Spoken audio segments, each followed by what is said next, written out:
Ukraine-Russia News War. 22nd of April. The situation in the east and southeast of Ukraine. The armed forces of Ukraine note the increased activity of Russian troops near Liman. The battle for Liman has already begun and it will only intensify. Further south, in the area of Popasnaya, there are reports that Russian and LPR troops are confidently conducting an offensive in the city of Popasnaya itself.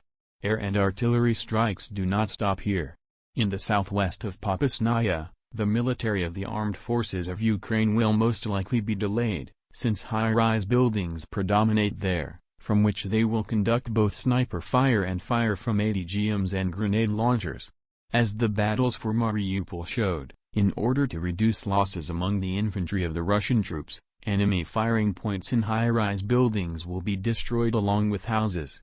The battles for the cities of Popasnaya and Zolote were complicated by the transfer of troops of the armed forces of Ukraine from Severodonetsk. More and more battles flare up in the region of Mariupol and Avdiivka. Here, the operational, tactical task, is to push the troops of the armed forces of Ukraine to the west as far as possible in order to secure the capital of the DPR from shelling by the armed forces of Ukraine. The main strikes are expected after Easter. But even now artillery strikes do not stop on the positions of the armed forces of Ukraine. The offensive of the Russian troops is growing in the Zaporozhye direction and in the Mariupol area. The springboard for the future encirclement of the troops of the armed forces of Ukraine is growing. In the Nikolaev direction, Russian troops are approaching the eastern borders of the city of Nikolaev. In statements of the mayor of Nikolaev, confidence disappears.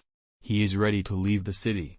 The inhabitants of Nikolaev are mostly pro-Russian and this is a big plus for the rapid capture of it by Russian troops.